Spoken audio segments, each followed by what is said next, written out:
Gloria a Dios. Dios les bendiga rica y abundantemente. ¿Está o soy yo? Está fuerte. Los dos. El micrófono interno no lo puedo bajar. El externo, mira, a ver, ahora yo siento que está mejor. Y para siempre es su misericordia. De verdad que habemos mucho. Yo pensé que por ser feriado íbamos a coger. No cogieron vacaciones.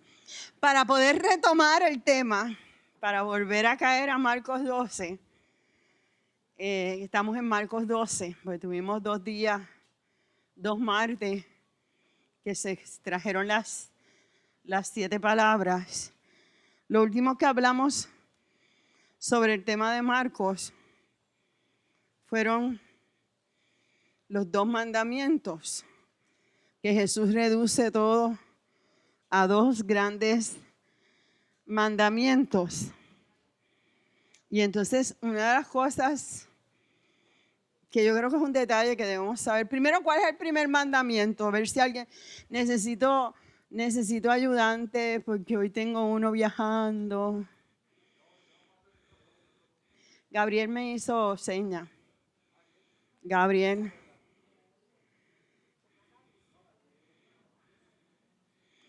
¿Cuál es el...? No lo vamos a discutir. Lo que quiero es decir los 2 mandamientos para traer un detalle que se me quedó. O sea, lo dije, pero no lo resumí al final. Y para mí es importante. Ella quiere... Dame.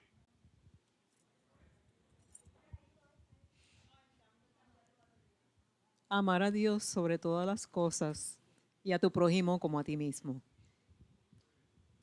Ok, si se dan cuenta o recordamos, cuando yo les hablé de que cuando cuando se les daba la enseñanza al pueblo, si les hablaba del amor de Dios, no se tocaba el amor al prójimo. Se hablaban por separados. Y en este momento Jesús los pone iguales. Iguales. Y eso es bien importante porque los 2 van entrelazados. Jesús es el que los va a poner entrelazados, que ahí fue que nos quedamos en la discusión aquella hermosa que ustedes se llevaron para meditar a su casa.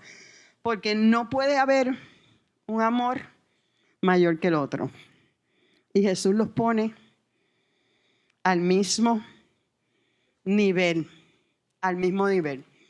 Si amas a Dios, tienes que amar al prójimo. Están al mismo nivel. Bien, ¿algo más que quieran decir de esta clase? ¿Alguien que quiera traer algo a la memoria? No todos a la vez. Vamos entonces a Marcos 12 del 35 al 37.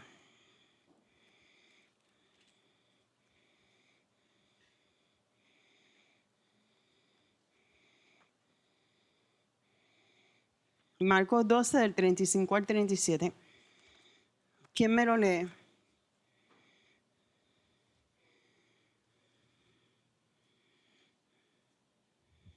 Mira, Gabriela movió la mano. No sé para lo que era, pero la movió.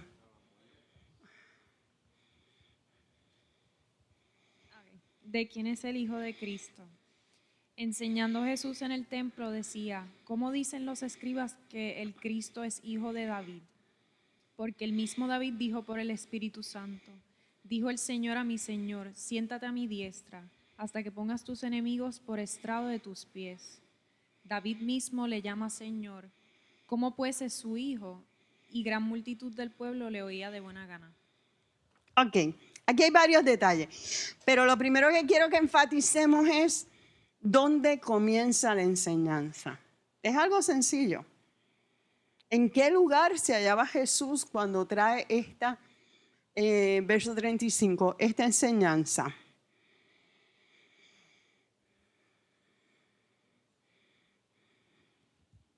Que lo diga por micrófono, por favor. Dijeron los dos. En el templo.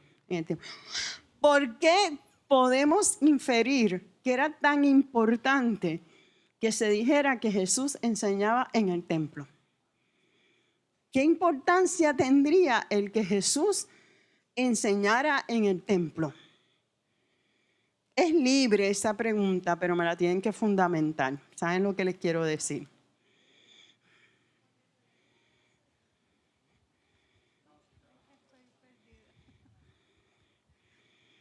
Dale. Porque habían dejado de hacerlo, ¿De hacer qué? de dar enseñanzas en el templo y era más una plaza. Bueno, sí, tiene cierta lógica. Dime. Tú pediste pero está bien. para mí que tú lo pediste. No, pero está bien. Yo- Yo pienso que porque él iba a romper las enseñanzas que se estaban dando, iba a romper esas estructuras mentales que había dentro de los que llevaban la palabra allí. Las dos tienen razón, porque en el templo se estaba usando para lo que no era y iba a romper costumbre. Porque los maestros ahí es donde dan Los maestros allí Ahí es es donde donde dan daban clase. la enseñanza. enseñanza. Se consideraba maestros, los maestros. Rabino es un maestro, pero no fue designado por Dios. Dios escogió a los sacerdotes. Los rabinos fueron aquellos que se dedicaron a estudiar la ley y se quedaron expertos en la ley. Pero cuando tú te vas a donde Moisés, donde se van estableciendo los jueces, los sacerdotes, los profetas, no vas a encontrar al rabino. El rabino lo vas a encontrar en el Nuevo Testamento. No estoy diciendo que no eres experto en la ley. Estoy diciendo que dentro de lo que Dios estableció, el rabino es como una añadidura. Digo, es como yo lo visualizo para que lo puedan entender. Es como los mandamientos, que eran unos mandamientos y se añadieron un montón más. Pues el rabino también, pero sabía ley. Y ellos enseñaban, y se cree que en este momento, si mi memoria no me falla, estaban cerca de la puerta de la Hermosa. Estaban dentro del templo enseñando. Ahora, a pesar de que la pregunta se parece, no es igual. ¿Por qué Jesús quería enseñar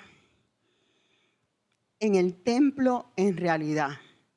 Sí, todo lo que dijeron está bien, pero ¿por qué Jesús escogería el templo si él podía irse al monte cuando le enseñaba a los discípulos en el monte? Pero hay otros motivos. La hermana quiere hablar. No le sé el nombre, perdóname. Perdóname, hay muchas más. Porque era la casa de su padre. Porque era la casa de su padre. ¿Qué más?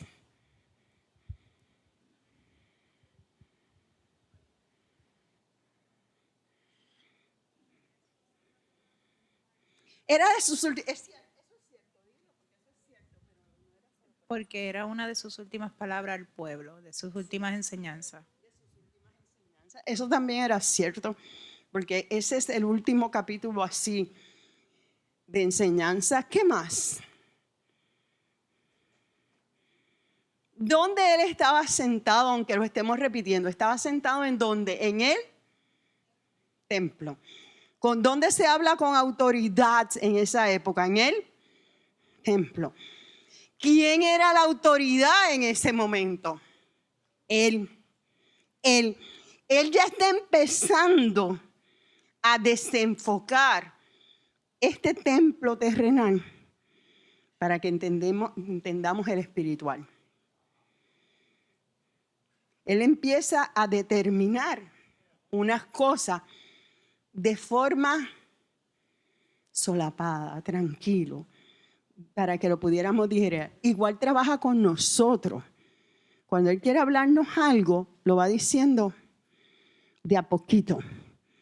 porque de cantazo nuestra mente, nuestro corazón no lo recibe. No lo recibe, porque Él nos tiene que preparar para ese momento. Y Él te está diciendo que uno mayor que el templo está allí. Está allí. Ok, vamos al verso 36. Ahí viene el ataque de asma. Mentira, el Señor reprenda al diablo. ¿Quién me lee el verso 36 otra vez? Léanlo con calma porque vamos a explicar algo de ahí. No es que lo lean para ustedes. Alguien lo puede leer en voz alta, en confianza. Yo. Ok.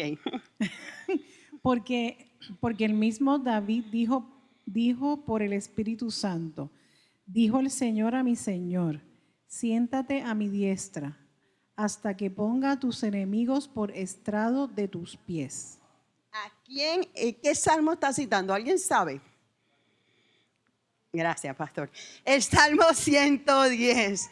Está citando el Salmo 100. Se fue. No sé por qué se fue. El Salmo 110. Y él está diciendo ahí que, no me digas eso mismo, por favor, ya yo lo leí. ¿Qué está diciendo de Jesús mismo? ¿Qué qué?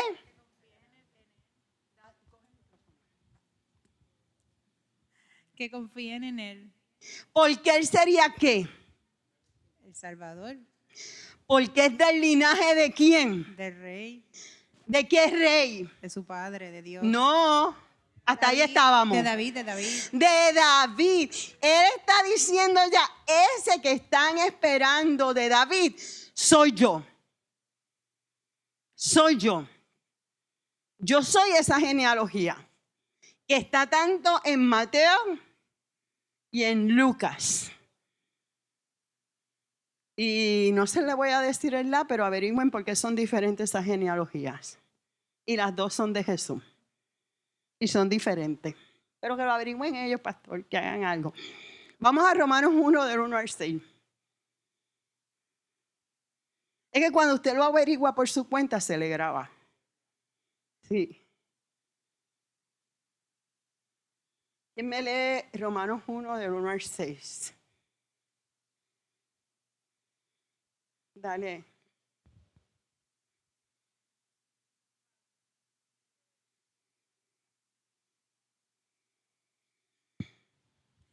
Pablo, siervo de Jesucristo, llamado a ser apóstol, apartado para el Evangelio de Dios, el que había prometido antes de sus profetas en las santas Escrituras, acerca de su Hijo, nuestro Señor Jesucristo, que era del linaje de David según la carne, que fue declarado Hijo de Dios con poder, según el Espíritu de Santidad, por la resurrección de entre los muertos, y por quien recibimos la gracia y el apostolado para la obediencia a la fe en todas las naciones por amor de su nombre, entre las cuales estáis también vosotros, llamados a ser de Jesucristo.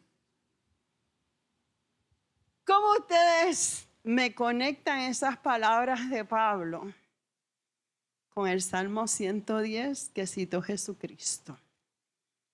¿En qué se parece? ¿En qué se diferencian? ¿Qué relación tienen? ¿Qué similitud? ¿Cómo conecta Pablo con estos versos al Salmo 110?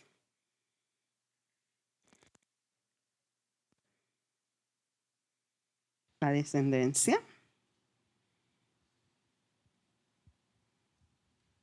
¿De quién? Vamos por parte entonces. ¿De quién es siervo Pablo? ¿De quién es siervo Pablo? De Jesucristo, el cual fue prometido ¿cuándo?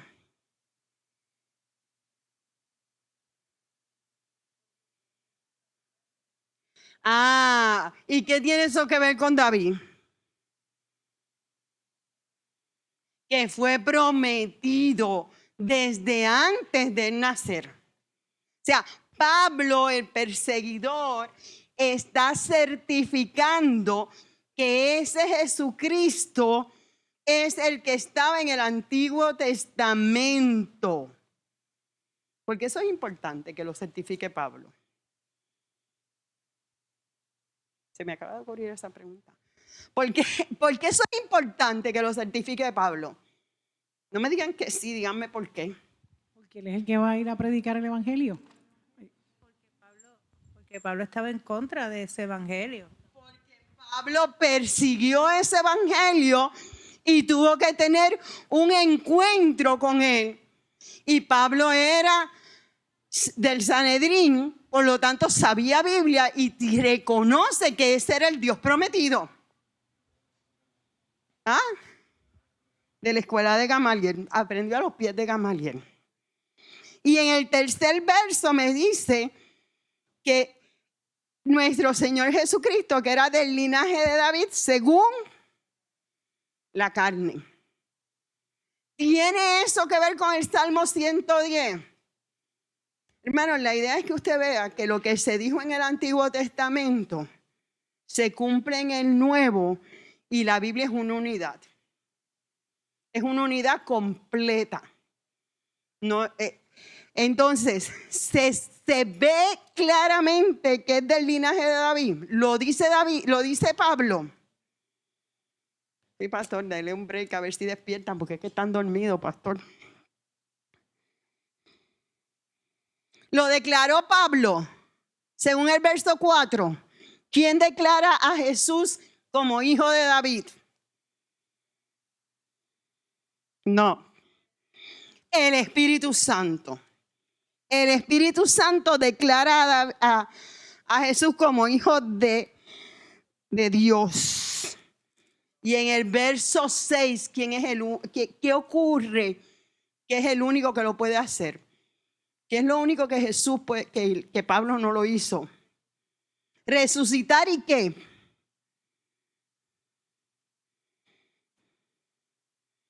¿Y qué más?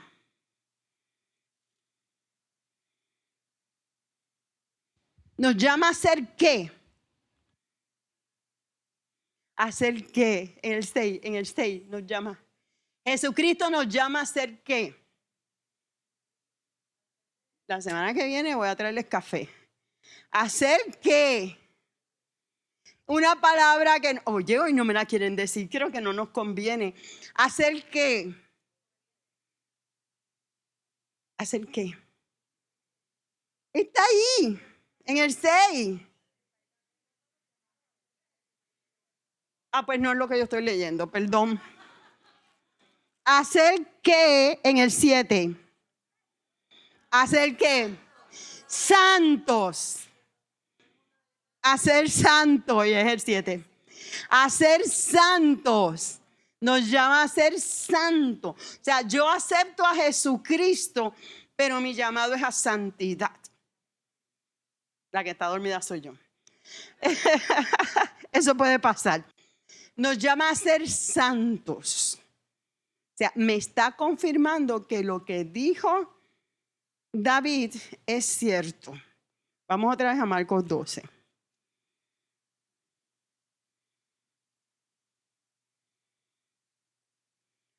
Y en Marcos 12, Jesús, ¿qué reafirma? ¿Que eres quién? ¿El hijo de quién? ¿El hijo de quién? ¿Quién le dijo Bartimeo? Hijo de David, ten misericordia de mí. Todo lo que están diciendo es cierto. Lo que pasa es que usted tiene que tener, para poder entender estos textos, tenemos que entender que esta cultura, lo que iba a entender era que él era el hijo de David. Porque si le hablabas en otro idioma, estos capítulos están llenos de cultura y costumbres judaicas. Entonces, si tú le dices hijo de Dios, ellos no te lo van a entender, el judío.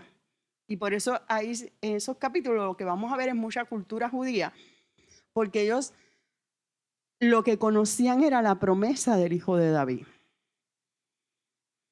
Ellos no conocían esa promesa del Hijo de Dios que viene a redimir el mundo, porque al día de hoy todavía no la creen. Ellos creían que del linaje de David vendría uno que los iba a volver a poner como nación. Y por eso es importante que Jesús le cita el Salmo 110. Lo único que ya Jesús no lo ve desde un punto de vista material. Está intentando de que ellos vean que el templo no es físico, sino espiritual. Yo sé que esto es un poquito como que difícil de digerir. Por eso voy con calma. A ningún judío te va a decir hijo de Dios. Ninguno. Ninguno. Te va a decir el de hijo de David. De hecho, Bartimeo le dijo hijo de David. Pero él sí reconocía la autoridad que había de Dios en Jesús. ¿Alguien no entiende esto? Pero fíjate que en el verso 37,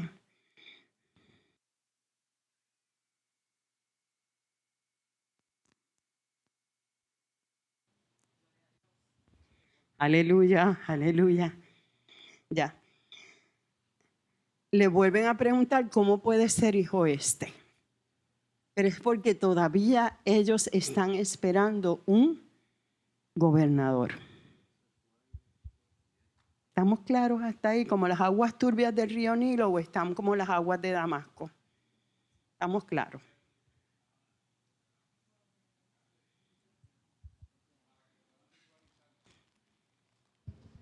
Lo estás diciendo ahí mismo, el versículo 35.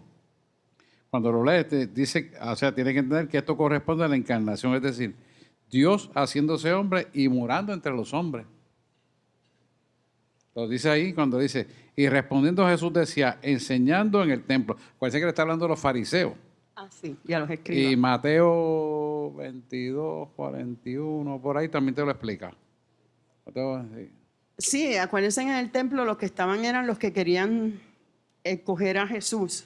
Vamos a los versos 30. ¿Alguien no lo tiene claro todavía? No te rasques la cabeza, pensé que era que no lo tenías claro. Jenny, Quiero ver si lo asimilaste. Es que cuando el David está diciendo, le llama Señor, yo lo que estoy entendiendo es que sí, él es del linaje de David, pero ahí David está reconociendo una autoridad superior y lo está llamando Dios. O sea, él lo está reconociendo no como hijo, sino como Señor. Sí. O sea, no un linaje hacia abajo y no porque sea menos, sino como hijo, como descendencia. Ahí él le está diciendo Señor. O sea, ahí él le está dando su... Sí, pero eso fue una revelación que el Espíritu Santo le da a David. Y le da a entender que del linaje de él ha de venir el Mesías. Ha de venir el Mesías. Y lo va a ver como Señor. Tienes razón. Pero el pueblo esperaba uno del linaje de David que fuera el que los... Miren, es que lo voy a tocar ahorita. No sé si lo tenga que adelantar para que puedan entender los conceptos. Miren, las profecías tienen muchas veces... Lo iba a discutir más tarde. Si lo vuelvo a discutir, pues ya saben que lo discutí ahora. Tienen doble cumplimiento muchas veces. La del cumplimiento del momento y un cumplimiento posterior. Y muchas de estas frases dentro de la Biblia, usted tiene que mirar que tengan el doble cumplimiento. Y no es que sea falsa profecía. Es que tienen un doble cumplimiento. Cuando David dice estas palabras, sí lo ve como Señor, pero también sabe que del linaje de él ha de venir el Mesías. El punto es... Estoy adelantando la clase. Es que Mesías ni el Cristo era una palabra común. Cristo, nosotros ahora lo conocemos como el nombre. Decimos a Jesucristo, el Cristo. No, para los judíos el Cristo era igual que decir un ungido, un escogido. Tú dices Cristo y tú visualizas la persona de Jesús. Pero no, los judíos decían Cristo a los ungidos. Por lo tanto, ellos estaban esperando un ungido que fuese rey. No un Mesías que viniera a a morir y a resucitar. Ellos lo que estaban esperando era uno que los rompiera del yugo de la esclavitud. Que de por sí, si les preguntas, ellos te dicen que ellos nunca fueron esclavos de nadie. Pero el concepto de Cristo, cuando lo veamos en los próximos versos, lo tienen que ver como una palabra común de ungido. Dime. Deja que te den el micrófono, por favor. Porque excepto por los judíos mesiánicos, todavía ellos están esperándolo. Sí, todavía ellos están esperando. Pero ya en este momento, cuando tú hablas de Mesías, ya mucha gente piensa en un Mesías espiritual. Pero en la época de ellos, en ese momento, están esperando a un gobernador que los fuera a libertar y a volver a ser como en la época de David, que tuvo la nación en todo su esplendor. Cuando ellos se refieren a Cristo o Mesías, porque es que en el capítulo 13 se va a tocar mucho, cuando ellos se refieren a Cristo o Mesías, se están refiriendo a ese que los va a llevar otra vez a controlar a todo el mundo bajo un gobierno físico. Pero el judío mesiánico ahora ya tiene una idea. O sea, pero así aceptan de que Jesucristo vino, se hizo hombre completamente. Sí, pero lo ven como un profeta la mayoría. No lo ven como el Hijo de Dios. Qué mal. Si tú eres,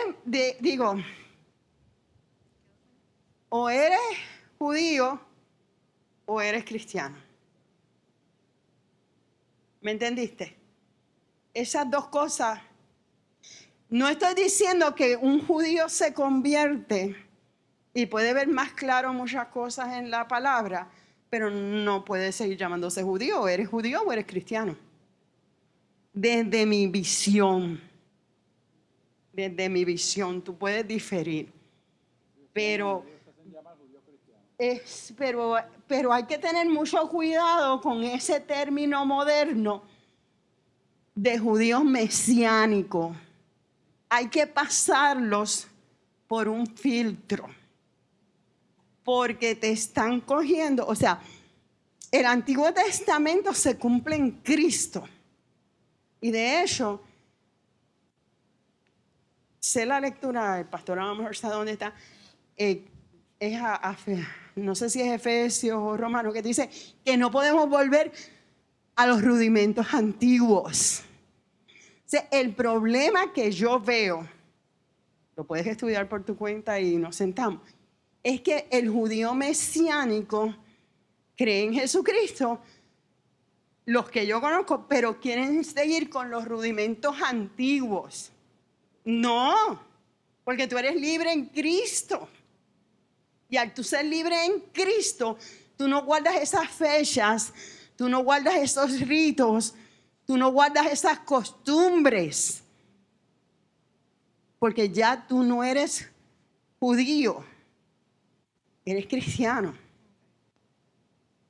¿Entiendes? Es igual que yo soy puertorriqueña.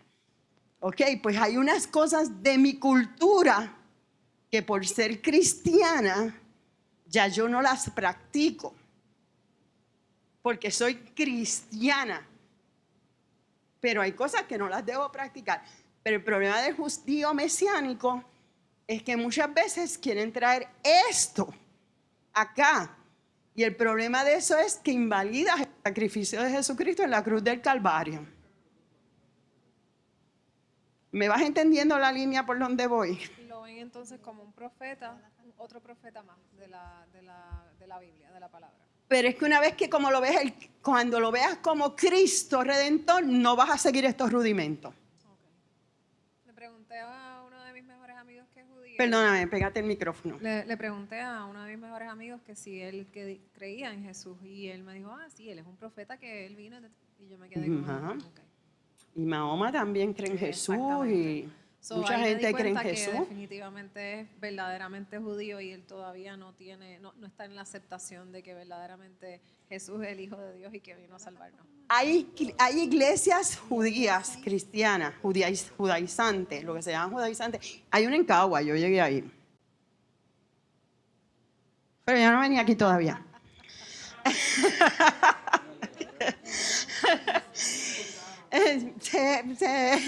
Yo llegué ahí porque mi amiga me llevó, me iban a sacar a palo. Oye, yo empecé, eso es falsa doctrina, eso es falsa doctrina, eso es falsa doctrina, eso es falsa doctrina.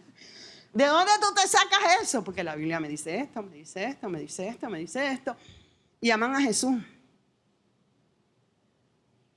Pero tienen la revelación del Cristo resucitado, es la diferencia. O sea que no le dan el lugar que... No le dan el lugar. Ya. No le dan el lugar. ¿Sabes? Hay judíos que no son judaizantes y ven a Jesús como un buen profeta. Voy a decir esto y voy a soltar el micrófono. Cuidado que está por internet. Yikes. Si quieres, quítate el micrófono y no lo digas por micrófono, pero dilo que yo lo oiga.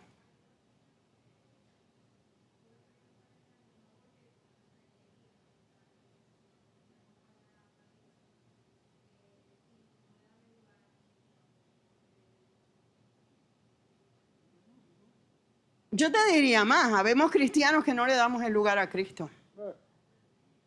Porque a veces es bien fácil mirar, pero a ellos es bien fácil de señalar porque si este rito yo no lo puedo dejar, el rito que sea, por Cristo, ya eso está sustituyendo el sacrificio de Cristo en la cruz del Calvario. Una cosa es que tú hagas una noche, que lo hacen en algunas iglesias, una noche judía para que tú aprendas la cultura y puedas entender mejor el Nuevo Testamento. Yo eso no lo veo malo que tú aprendas, pero nada puede sustituir el sacrificio de Cristo porque lo hacemos vano.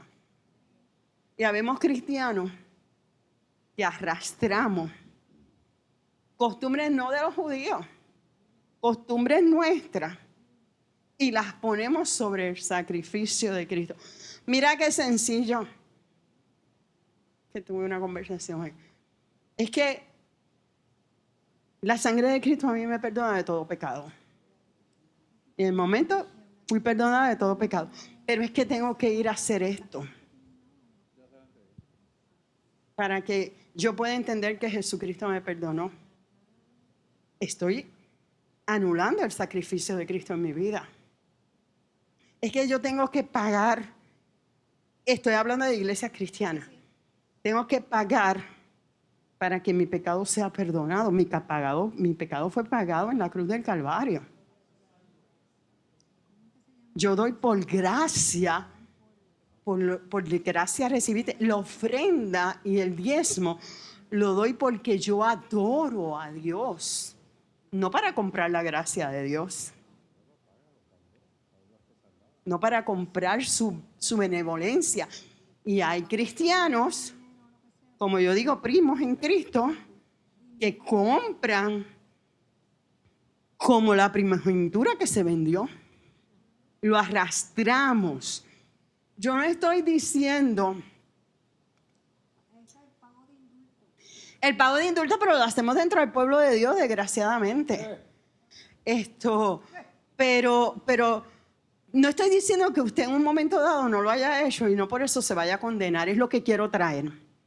Porque a la medida que vamos creciendo en el Señor va sacando de nosotros costumbres viejas. Ustedes saben, y sé que no me voy a atar con esto, cuántas veces, por la forma en que yo me crié en casa, decía que Dios y la Virgen lo acompañan.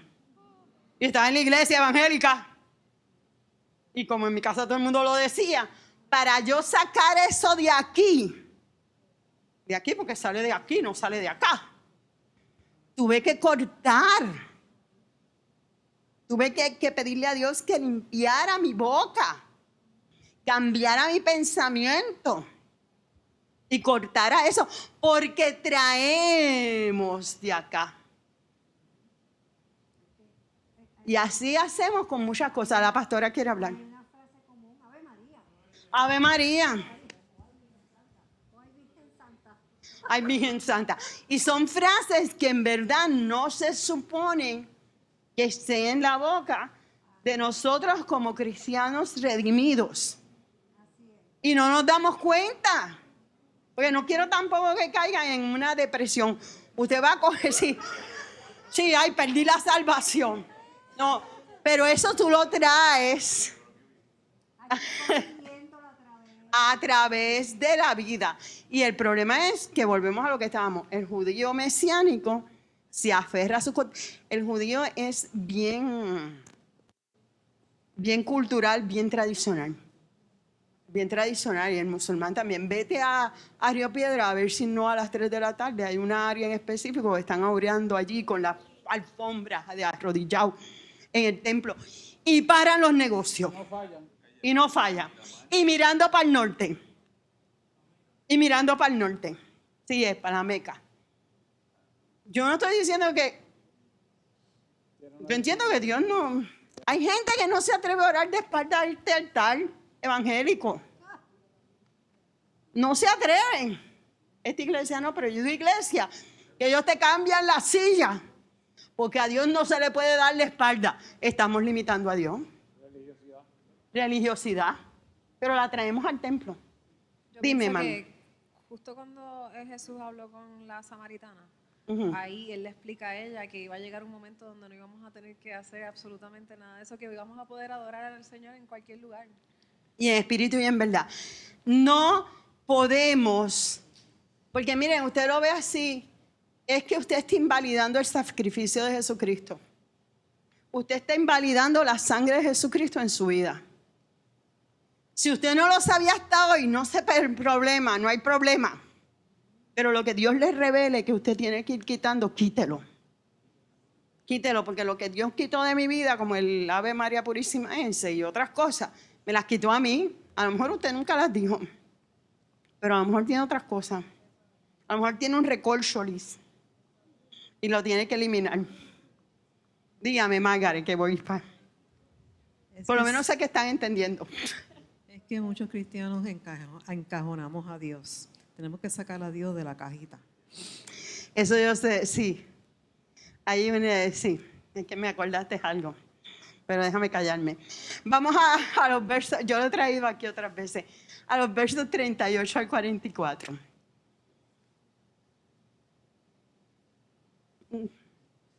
¿Quién me lo lee? Del 38 al...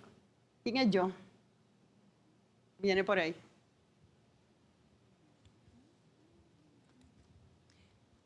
Y les decía en su doctrina, guardaos de los escribas que gustan de andar con largas ropas y aman las salutaciones en las plazas y las primeras sillas en las sinagogas y los primeros asientos en las cenas, que devoran las casas de las viudas y por pretexto hacen largas oraciones. Estos recibirán mayor condenación. Hasta ahí. Ok. ¿Cuál es la advertencia que Jesús nos está haciendo ahí? Antes de la apariencia, que nos cuidemos de quién. De los escribas, y antes de los escribas, muy bien, pero porque hice mal la pregunta, y de los escribas, lo que ellos traen con su doctrina. Doctrina. Y vamos a esto a desmenuzarlo un poquito. Vamos a ver, ¿por qué tenemos que guardarnos de andar con ropas largas? Y miren que a mí me gustan los trajes largos, así que eso no tiene nada que ver. ¿Por qué vamos a, si quieren pónganle, son 5 cosas. Guardar los que les gustan con andar con ropas largas. ¿Qué está simbolizando la ropa larga?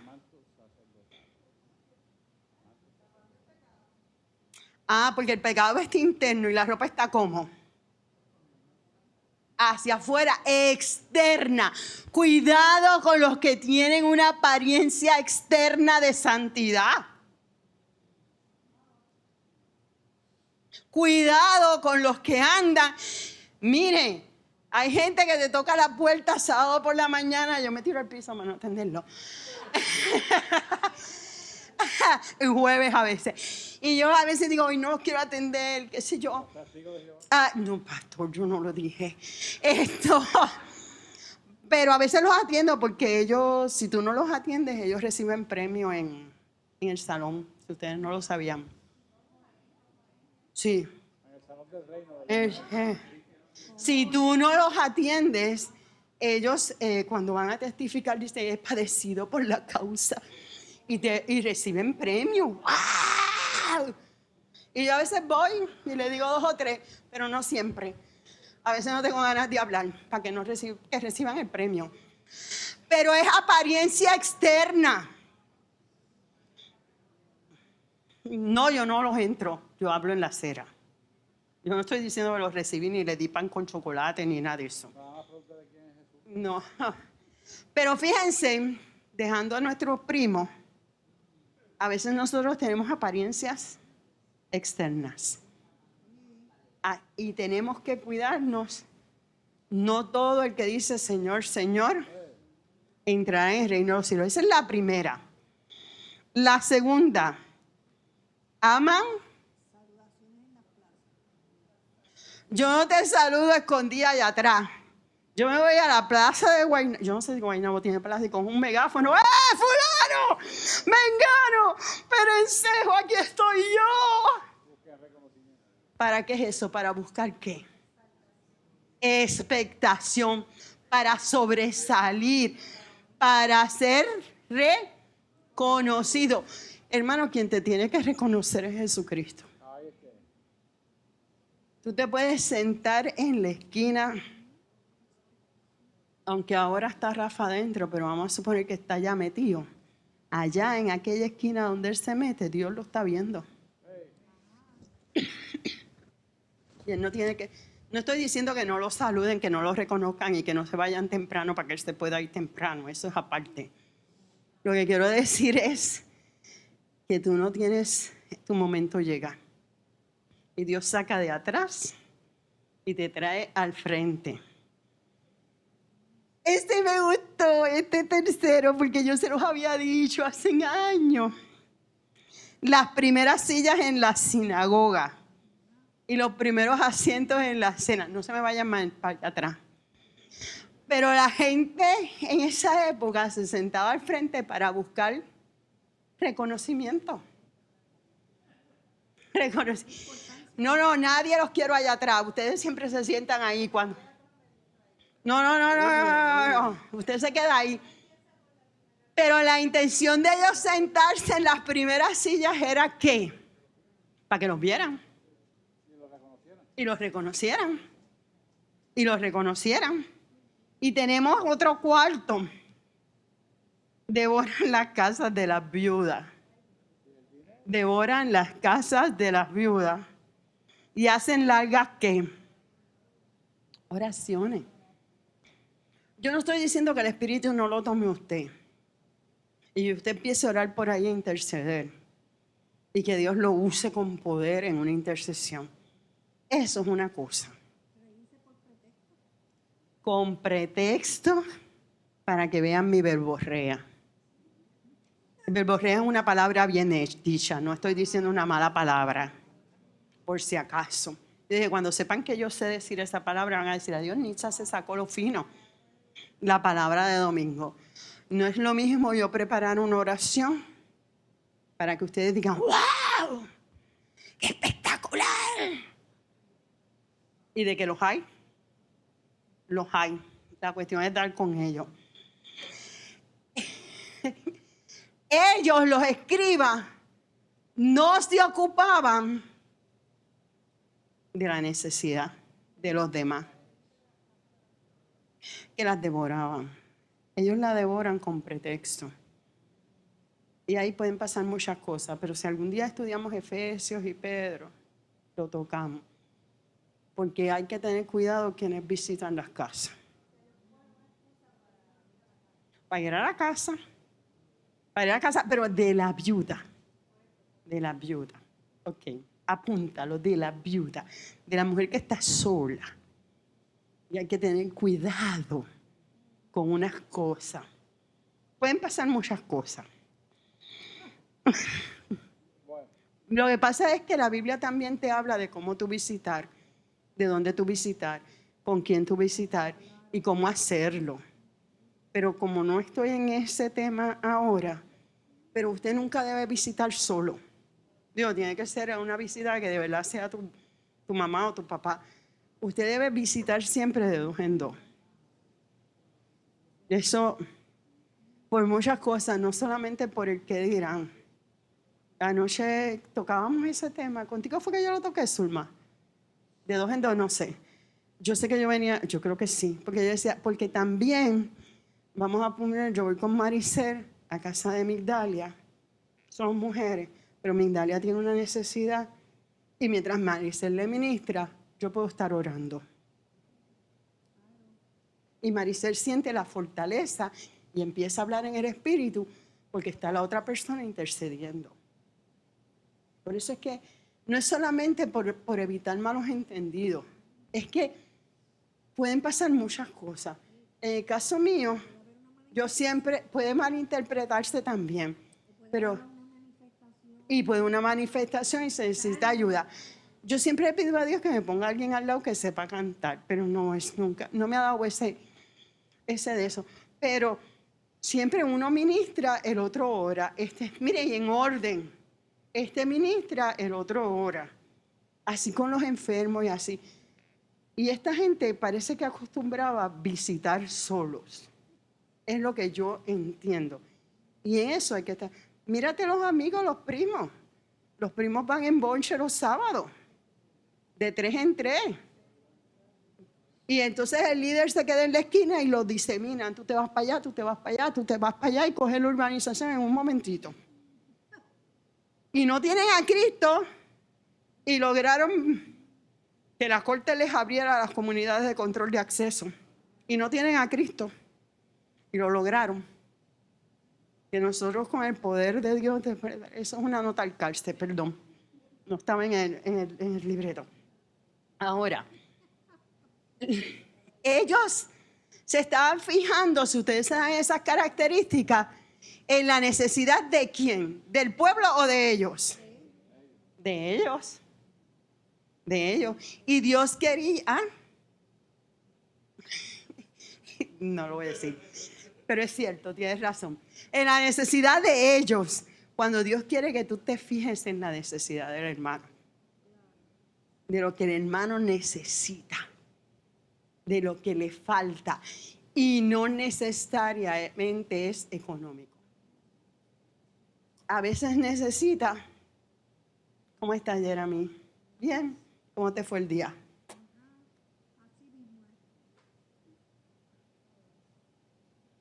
Margaret, ¿te sientes bien? Sí.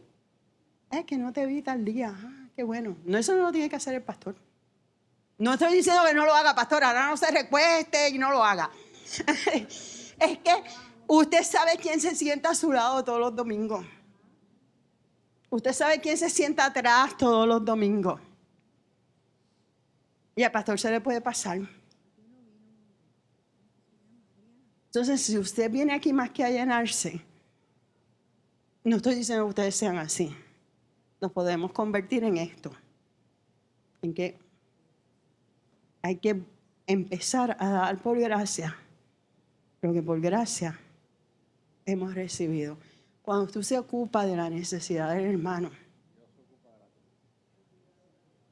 y se olvida del hermano. Yo hoy le decía a una persona, tienes ya que dejar de estar pensando en tus preocupaciones, y más cuando son pasados. No es de aquí, no se preocupen. Porque el enemigo te roba la bendición cuando tú te detienes solo a pensar en que me está ocurriendo esto.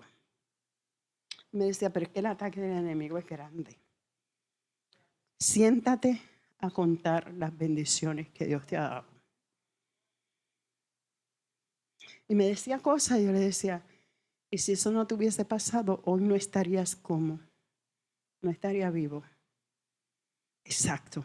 Dios te sacó del lodo cenagoso, puso tus pies sobre peña, enderezó tus pasos y tuvo misericordia. Cuando el enemigo te ataque en la mente con todo lo que tienes mal, primero siéntate y da gracias por lo que tienes. Y luego actúa a favor de otros, que cuando los escuches te darás cuenta que están pasando una situación que tú pasaste y lo puedes ayudar, o que la tuya no es nada al lado de la situación del otro, y ves la mano de Dios.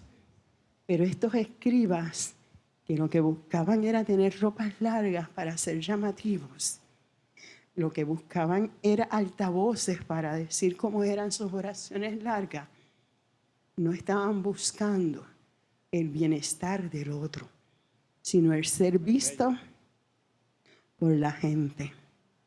Y cuando tú eres visto por la gente, es posible que no seas visto por Dios. Y eso lo vamos a ver con la ofrenda de la viuda. Vamos a los versos 42 al 44.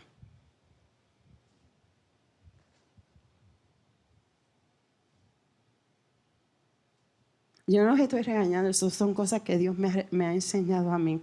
Muchas veces me sentaba, ay, a mí nada más, ay, a mí aquello, ay. Y el Señor me dijo, ay, mi hija, ya déjela ahí.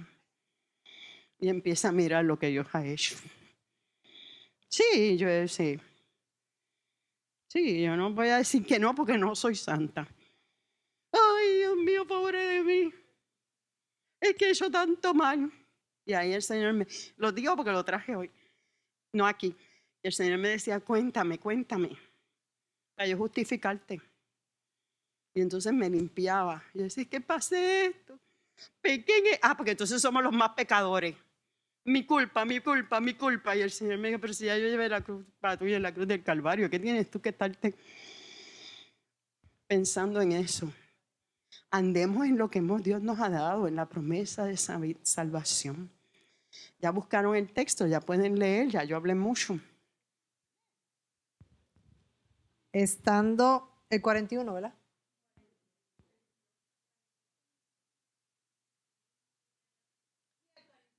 Y vino, ok. Estando Jesús sentado delante del arca de la ofrenda, miraba cómo el pueblo echaba dinero en el arca, y muchos ricos echaban mucho. Y vino una viuda pobre y echó 2 blancas, o sea, un cuadrante. Entonces, llamando a sus discípulos, les dijo, de cierto os digo que esta viuda pobre echó más que todos los que han echado en el arca, porque todos han echado de lo que les sobra, pero esta, de su pobreza, echó todo lo que tenía, todo su sustento.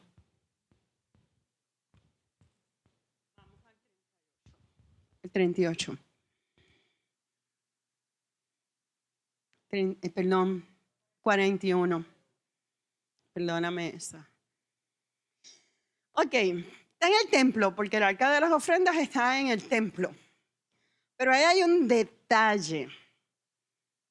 ¿Qué hacía Jesús? Ahí no estaba enseñando. Observando. Estaba mirando las ofrendas que se estaban echando.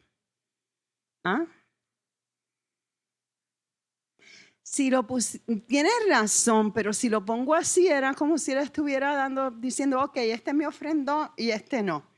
Y no lo quiero enfocar desde ese punto. Porque exacto, fue que como la forma en que ella me lo dijo, yo sé que ella no lo interpretó así, pero lo quiero aclarar. Sin embargo, fíjate que en el verso 42, para mí hay 2 detalles importantes. Antes de las 2 blancas. Viuda y pobre. Las 2 cosas que el pueblo de Israel se supone que supliera la necesidad de ella. ¿Qué pasaba? ¿Cuál era las leyes para las viudas? ¿Alguien sabe?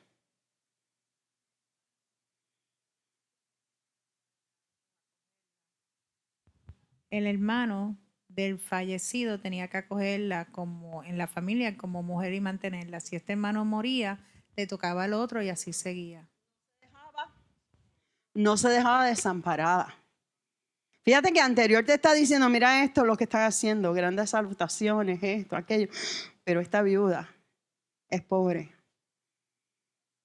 está sola.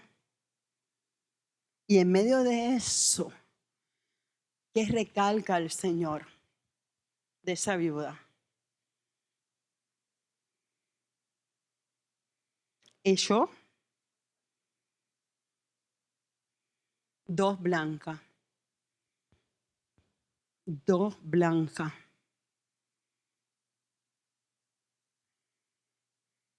Dos blancas que a lo mejor lo necesitaba para el litro de leche de esa noche. O para el pan, o para la harina. O para la vasija para ir a buscar el agua. ¿Dio con qué? De corazón y con qué. Con fe puede también. ¿Y qué otra palabra? Todo está bien, pero dio con qué. Con humildad, con amor. ¿Con qué? Con convicción. Mira, muchas cosas salieron. ¿Qué más? Dígame. ¿Qué dijo? Se desprendió sin esperar. ¿Qué más?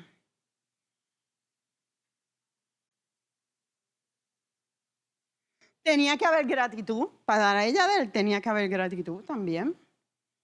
Empieza con la letrecita S. Termina con O.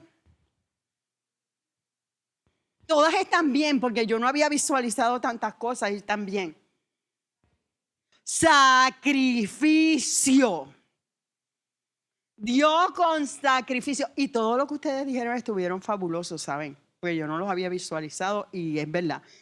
Aunque era sacrificado, lo dio con desprendimiento, lo dio con amor, lo dio con convicción, lo dio, se despojó ella misma con humildad, pero era un sacrificio. Entregó todo, era un sacrificio. Cuando tú conoces al Señor cara a cara, y tú conoces de verdaderamente al Maestro, tú te entregas completo, sin miedo. Eso a mí me cautivó, porque no me contesten, solamente a una introspección, emocionalmente, no económicamente, motivo. Cuando Dios, no me lo contesten. No quiero caer patas arriba. Cuando Dios te ha pedido algo y tú has entendido que es un sacrificio y no lo has hecho porque tienes otras cosas más importantes que hacer. Margaret. Quería Sí. comentar que las 2 blancas equivale a un cuadrante y según lo que yo tengo en la tabla de medidas y monedas, equivale a 50 centavos. O sea La que comida tenía- de un día. Pero tú sabes lo que, ¿Tú sabes lo que me llevó eso? Que a veces Dios nos pide. Y yo sé que la mayoría de las veces lo que se usa es que te levantes de mañana a las 3 de la mañana y ahora con este frito te acuestas del otro lado. Pero vamos más allá. Cuando te ha dicho, ve y visita a fulano, pero es que yo necesito hacer algo primero. Ay, se me fue la hora. Y el algo fue que te fuiste para el cine a comer popcorn o estabas en el mall. Pero yo no puedo sacrificar esto. O sea, yo creo que a veces tenemos que sentarnos a analizar que cuando yo doy como los demás, es que quiero llegar al texto, de lo que me sobra no es lo mismo. Vamos a ver, dice, voy al 43. 43 y 44. Vamos a leerlo con calma. De cierto os digo que esta viuda pobre echó más que todos los que han echado en el arca, porque todos han echado de lo que les sobra, pero esta de su pobreza echó todo el sustento que tenía. Pero a nivel emocional y espiritual, hay momentos en que nosotros tenemos que echar. Porque a veces un billete de 20 se nos hace más fácil entregarlo que entregar mi tiempo.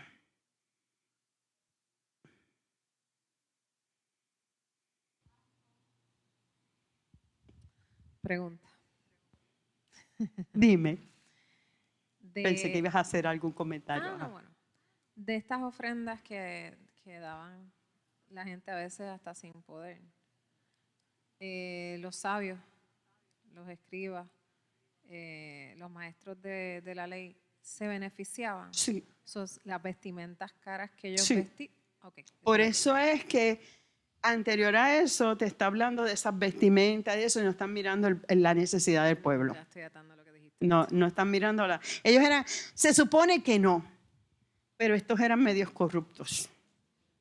Eso no pasa en la política de No. Se supone que esas ofrendas se repartieran en las necesidades. De hecho, originalmente sí se supone que el sacerdote viviera de las ofrendas porque se dedicaba al servicio de la iglesia y los levitas. Pero llegó un momento en que los escribas no eran sacerdotes, eran escribas. El rabino no era sacerdote, era rabino. Y esta gente se beneficiaba, se repartían el pote. Y se repartían el pote. Eran corruptos. Y eso hay que tenerlo bien claro para cuando entremos a Marcos 13. Eran corruptos. La corrupción no nació en Puerto Rico en el 2020. Hace tiempo que está. Dime. Es que tengo en la cabeza que me está dando vuelta. Volvemos al sacrificio. Es como cuando, y es que no sé si es correcto o debería, pero cuando tú conoces al Señor, que estás empezando en el, ¿verdad? O sea, te convertiste o aceptaste a Jesucristo, tú haces un sacrificio. O sea, uno lo ves como al principio, el sacrificio de tener que dejar toda tu vida, lo que ya tú estabas haciendo, para empezar a hacer las cosas, porque eres una nueva criatura, hacer las cosas bien. Así que lo estoy llevando como que ese sacrificio que tú empiezas trabajando cuando tú aceptas ser una nueva persona en Cristo. Pero tienes que trabajarlo. Claro. Tienes que trabajarlo. Entonces, más o menos a eso. Se podría decir más. Pero hay mucha gente que se convierte y no puede llegar a hacer ese sacrificio. El mundo le llama más la atención. Por eso te dije, por eso te dije que lo lleváramos a un plano que no fueran las ofrendas. Hay gente en la calle que ofrenda a la iglesia. Porque sabe. Y no son cristianos y reciben bendición, porque eso es una promesa general. Pero para ellos es más fácil mandar un dinero a la iglesia y reciben bendición, porque eso es una promesa, se lo podemos tocar en otro momento. El sol sale para justos e injustos. El Señor no dice, hoy el sol va a salir en casa de Sadia y para Nisa voy a mandar una tormenta. No, porque Nisa no está mal. No, el sol va a salir igual y la lluvia igual y hay promesas que son iguales. Pero ellos no pueden hacer el sacrificio de venir un domingo a la iglesia, porque eso es mucho para ellos. Vestirme para ir para la iglesia. Para nosotros a veces tenemos que pelear. Y el enemigo por ahí los coge. Pero yo quiero que lo miren así. Aquellos dieron de lo que les sobraba. No había gratitud en ese corazón. No había gratitud. No estoy diciendo que sean malos administradores. Hay que ser buenos administradores. Pero hay momentos en que el Señor, aquí no tanto, pues ya todos ustedes están casados. Pero a veces en la adolescencia el Señor hay 2 o 3, pero tú estás soltero. Hay momentos en que el Señor puede decirle a una pareja, sacrifícame tu pareja. Esa no es la que yo tengo para ti. ¿Cuántos matrimonios más se han hecho? Porque yo no puedo sacrificar lo que yo quiero. Porque yo entiendo que este de la viuda lo podemos llevar a otros niveles. Es que eso que te gusta tanto, entrégalo al sacrificio. ¿Sabes lo que puede pasar? Que el Señor te lo devuelva multiplicado.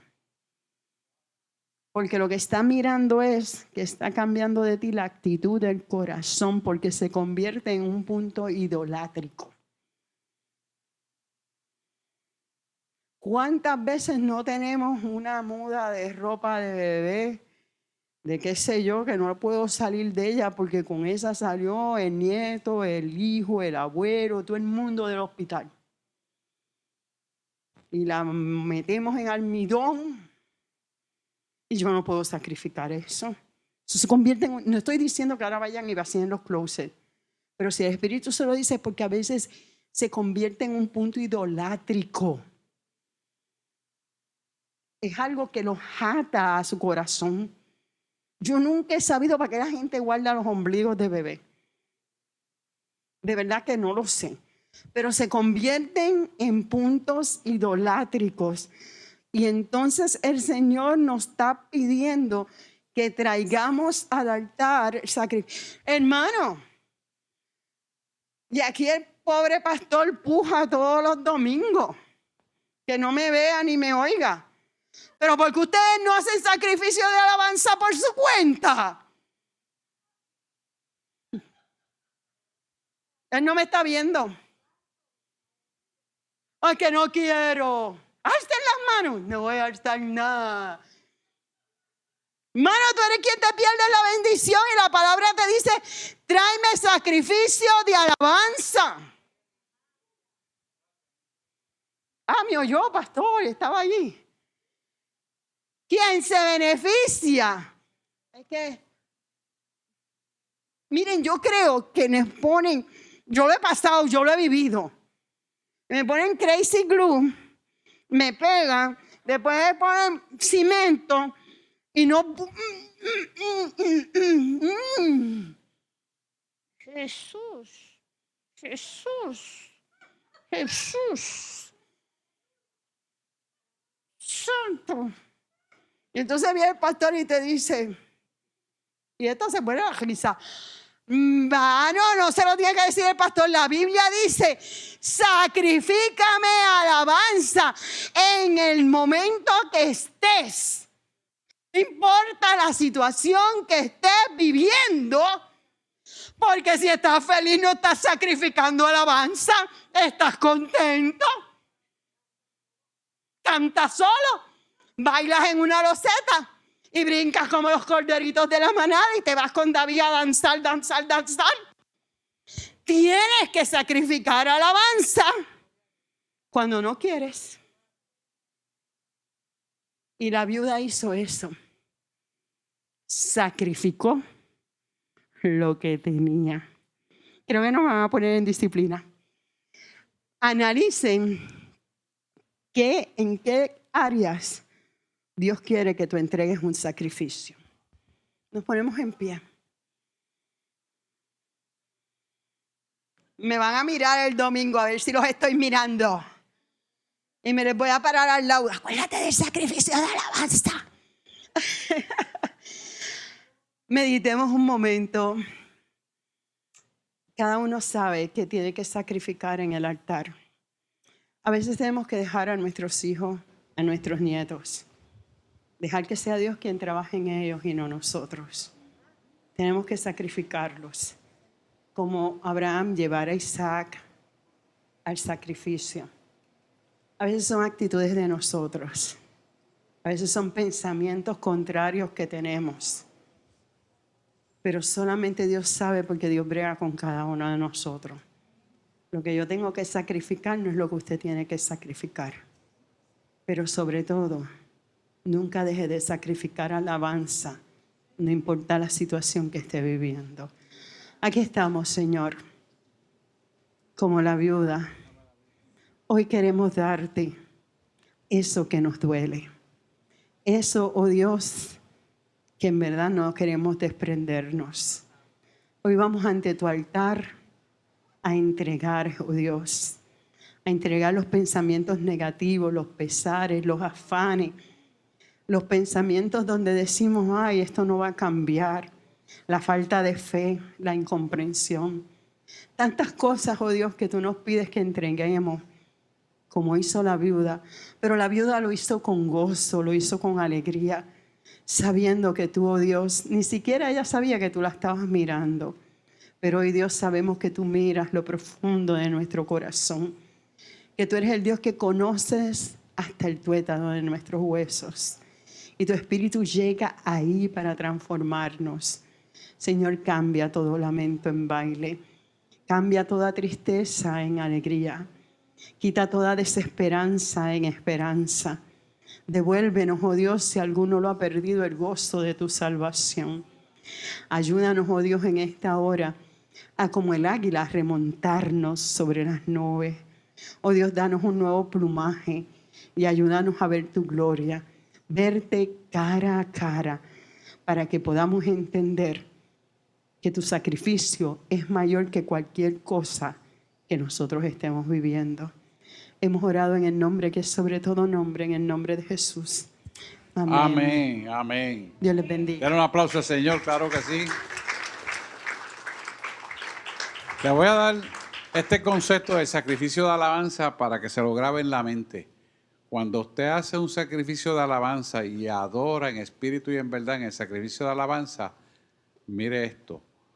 Todo en el mundo espiritual toma dominio sobre la esfera terrenal.